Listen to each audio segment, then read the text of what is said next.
Bayangkan, semua yang kamu sentuh berubah jadi emas. Segelas air jadi emas, sepiring nasi jadi emas. Bahkan, pelukan orang yang kamu sayangi jadi emas. Itu berkah atau hukuman. Hari ini kita akan menelusuri kisah Raja Midas, tokoh yang namanya hidup sebagai idiom Midas Touch.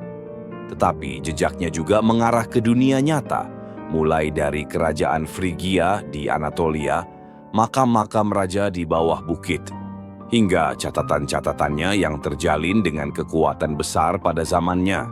Midas dikenal dalam legenda Yunani Romawi sebagai Raja Frigia yang konyol sekaligus tragis. Kisahnya muncul dalam siklus legenda Dionysus, Bacchus, dan populer lewat versi klasik termasuk Ovid dalam Metamorphoses Book 11. Tapi di luar mitos, nama Midas juga berkaitan dengan dunia arkeologi. Gordion, ibu kota Frigia, penuh benteng megah dan tumulus elit, serta hubungan diplomatik dan perdagangan lintas wilayah. Bayangkan dataran Anatolia Barat Tengah, angin kering, bukit-bukit, dan sebuah kota yang menjadi pusat kekuasaan Gordion. Dari sini, Frigia tumbuh sebagai kerajaan kaya dan kuat, dengan benteng masif, arsitektur megah, dan puluhan tumulus elit yang menyimpan perabot kayu halus, bejana perunggu, dan barang impor dari wilayah lain. Orang Yunani menyebut rajanya Midas. Sumber Asyur menyebut sosok serupa Mita. Dan nama itu muncul dalam catatan yang bertanggal abad ke-8 sebelum Masehi, terkait dinamika politik Anatolia. Gordion sendiri kemudian mengalami kehancuran besar oleh kebakaran sekitar akhir abad ke-8 hingga awal abad ke-7 sebelum Masehi. Dan penulis kuno mengaitkannya dengan serbuan bangsa nomadik, seperti Cimmerian. Bagaimana nama raja dari tanah yang benar-benar ada bisa berubah jadi simbol keserakahan sepanjang zaman. Malam turun. Di istana Frigia, Midas mendapat kabar aneh. Silenus, makhluk satir pengikut Dionysus, yang tersesat kemudian tertangkap. Alih-alih menghukumnya, Midas memilih menjamu. Dalam banyak versi klasik, Midas memperlakukan Silenus dengan baik, lalu mengantarkannya kembali kepada Dionysus. Dan disinilah logika mitos bekerja, kebaikan dibalas dengan hak untuk meminta satu permintaan. Jika kamu diberi satu permintaan oleh dewa, apa yang kamu minta? Kesehatan, waktu, ketenangan, atau sesuatu yang bisa dipamerkan? Midas memilih sesuatu yang terdengar paling aman, kekayaan tanpa batas. Permintaannya sederhana dan mengerikan. Dionysus mengabulkan, tapi di mitologi permintaan yang terlalu harfiah seringkali adalah perangkap. Dan Midas baru saja memasang perangkap itu pada dirinya sendiri. Awalnya Midas mabuk kebahagiaan. Ia mencoba menyentuh ranting, jadi emas. Batu jadi emas, tanah jadi emas. Dunia tunduk pada telapak tangannya. Lalu datang momen yang mengubah semuanya. Makan malam, ia meraih roti. Roti itu mengeras jadi logam. Ia mengangkat gelas. Cairan pun berubah jadi emas. Dan tiba-tiba, kekayaan bukan lagi kemewahan, tapi kelaparan. Di versi Ovid, inti tragedi Midas adalah ironi ini. Hadiah yang menghapus fungsi dasar hidup, yaitu makan dan minum.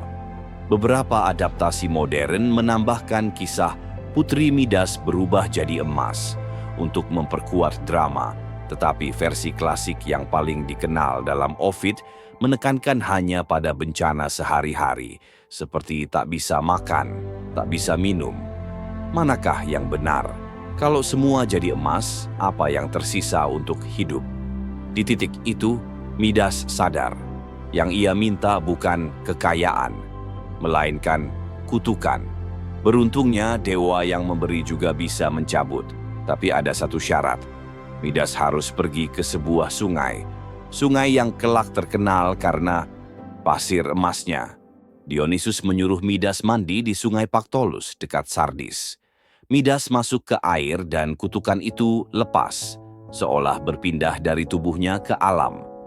Legenda mengatakan, sejak saat itu aliran Pactolus menjadi berkilau karena membawa endapan emas.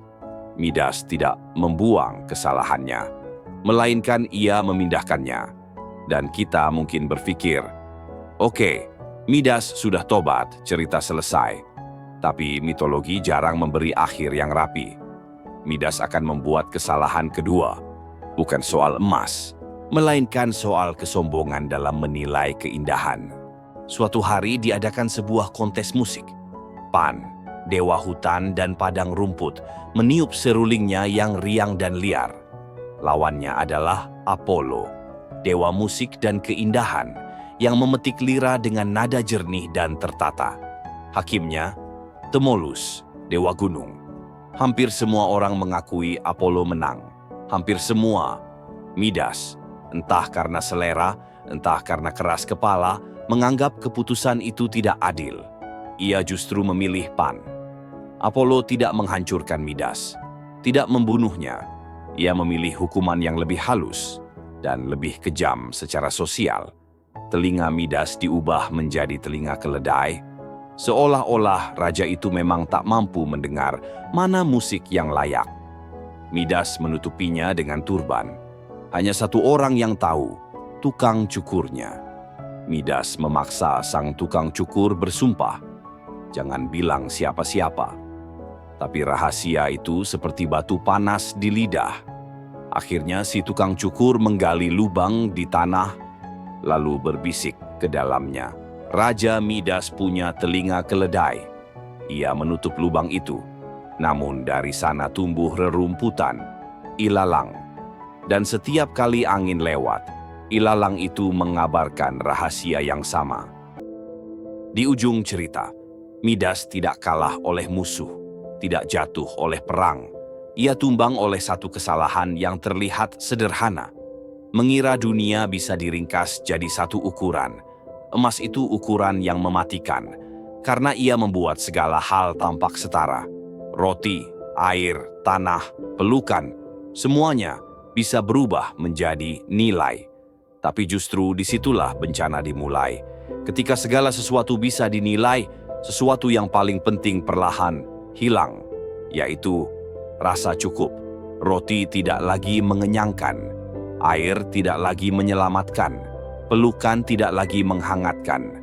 Yang tersisa hanya kilau dan sunyi.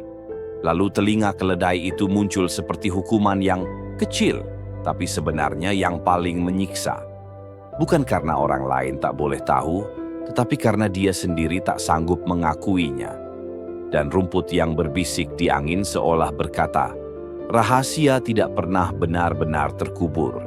Ia menemukan jalan keluar. Pelan, halus, tapi pasti. Mungkin itulah alasan nama Midas bertahan ribuan tahun. Bukan karena ia kaya, tapi karena ia menunjukkan satu paradoks yang masih kita alami sampai hari ini. Kita sering mengejar sesuatu sampai semuanya terlihat berharga, kecuali hidup itu sendiri.